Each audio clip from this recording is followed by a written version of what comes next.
حضرت علی کا ایک قول یاد ہے، من اراد عزا بلا عشیرہ وغنن بلا مال وہیبتاً بلا سلطان ووجاہتاً بلا اخوان فلیخرج من ذل معصیت اللہ الی عز طاعت اللہ۔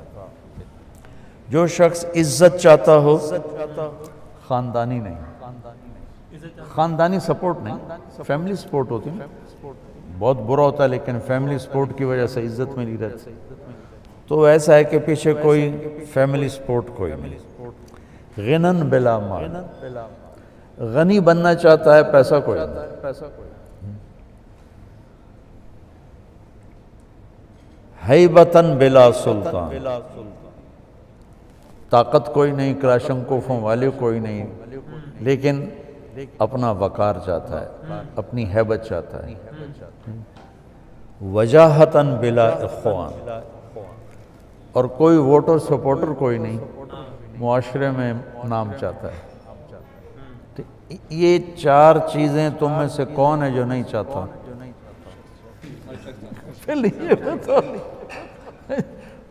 اگر 7 ارب انسان کٹھے کر کے ان سے پوچھو گے تو کوئی ایک ایسا نہیں ملے گا جو کہے گا نہیں میں نہیں چاہتا۔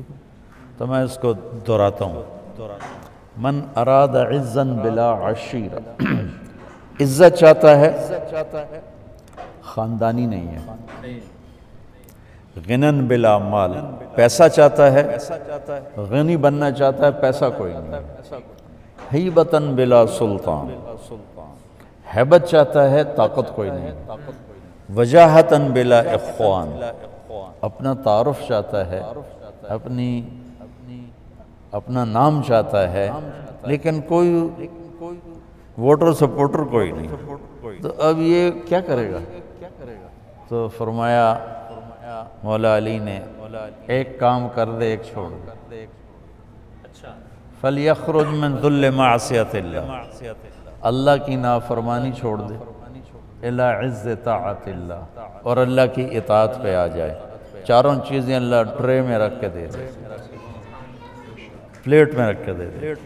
اور فَلْيَخْرُجْ مِنْ ذُلِّ مَعْصِيَتِ اللَّهِ، اللہ کی نافرمانی کی ذلتوں والا راستہ چھوڑ کر، کہ نافرمانی ذلت کا راستہ ہے، چاہے آگے جھنڈے لہرا رہے ہوں، پیچھے کلاشنکوف والے کھڑے ہوں، اور چاہے ریڑھی لگا کے کھڑا ہو، ذلت کا راستہ ہے۔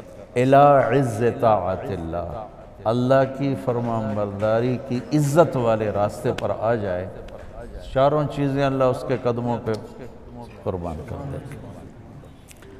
تو ہر انسان اپنی ذات کی عزت چاہتا ہے، اپنی وجاہت چاہتا ہے۔ یہ شوبز میں کیوں آتے ہیں؟ مشہور ہو جائیں، ایک بڑی وجہ یہ بھی ہوتی ہے، مشہور ہو جائیں، لوگوں میں فیمس ہو جائیں۔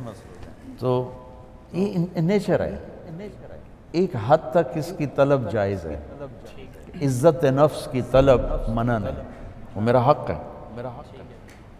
اس میں غلط آؤٹ آف دا وے ہو کے جانا وہ ناجائز ہے۔ اور عزت نفس کی طلب جانوروں میں بھی ہوتی ہے۔ میں آپ کو اپنے گھر کا واقعہ سناتا ہوں۔ ہم چھوٹے چھوٹے تھے تو اس وقت ایگریکلچر بیلوں پہ ہوتی تھی، ٹریکٹر کی بجائے بیلوں پہ ہوتی تھی، بیلوں سے ہل چلتے تھے۔ ہمارے علاقے میں سب سے پہلا ٹریکٹر میرے والد لے کر آئے 61 میں، 14,000 کا خریدا تھا۔ تو وہ ایک دھوم مچ گئی کہ میاں اللہ بخش صاحب 14,000 کا ٹریکٹر خرید کے لائے۔ اس وقت 14 پیسے بھی نہیں کسی کے پاس ہوتے تھے۔ ایک بیل نے کھانا چھوڑ دیا، اور چارہ کھانا چھوڑ دیا۔ ہمارے والد صاحب پہلے ڈاکٹر کو بلایا، اس نے کہا کچھ نہیں ہے۔ تو پھر چارہ کیوں نہیں کھاتا؟ کہا جی پتہ نہیں، یہ ڈاکٹر نے کہا پتہ نہیں۔ جب وہ لاغر ہونے لگا تو پھر ایک دیسی حکیم تھا، اس کو بلوایا۔ اس نے جب دیکھا نا بیل کو، تو کہنے لگا میاں صاحب اس کو پٹھے کون ڈالتا ہے؟ تو میرے والد صاحب نے فرمایا کہ یہ ایک ہمارا نوکر تھا اللہ دیتا، تو اس کو دتو کہتے تھے، دتو یا دتو کسائی۔ اس نے کہا اوریا، اس نے اس کو بیل کے سامنے بٹھا کے جوتا اتارا اور 5-6 اس کے سر میں مارا، ٹھو ٹھو ٹھو ٹھو۔ کہا جی چارہ ڈالو، چارہ ڈالا، وہ کھانے لگا۔ یہ میں آپ کو گھر کی، یہ نہیں کہ سنی ہوئی بات ہے، یہ میرے گھر کا واقعہ ہے۔ تو میرے والد صاحب حیران ہو گئے، یہ کیا چکر ہے، یہ کیسے ہوا ہے؟ تو کہا میاں صاحب اس نے بیل کو کہیں مارا ہے، کوئی سوٹی ماری ہے، کوئی ڈنڈا مارا ہے، یہ وٹ کھا گیا، ناراض ہو گیا، اور جب اس نے دیکھا کہ میرا بدلہ ہو گیا ہے تو اس نے چارہ کھانا شروع کر دیا۔ مجھے باعزت رہنا میری طلب ہے، میری جائز ڈیمانڈ ہے۔ لوگ اس کے لیے غلط راستے اختیار کرتے ہیں، مشہور ہونے کے لیے۔ شوبز میں تم بھی رہتے ہو، کتنی 2 نمبری چلتی کہ میں مشہور ہو جاؤں، ٹھیک۔ تو حضرت علی نے ایک نسخہ بتایا ہے جو پوری دنیا کے غریب سے غریب آدمی کر کے ان ساری چیزوں کو اپنے لیے وہ مسخر کر سکتا ہے۔ تو بچوں یہ مختصر زندگی ہے، اس کی رنگینیوں اور روشنیوں سے دھوکہ کھا کے اپنے اللہ کو ناراض نہ کرنا۔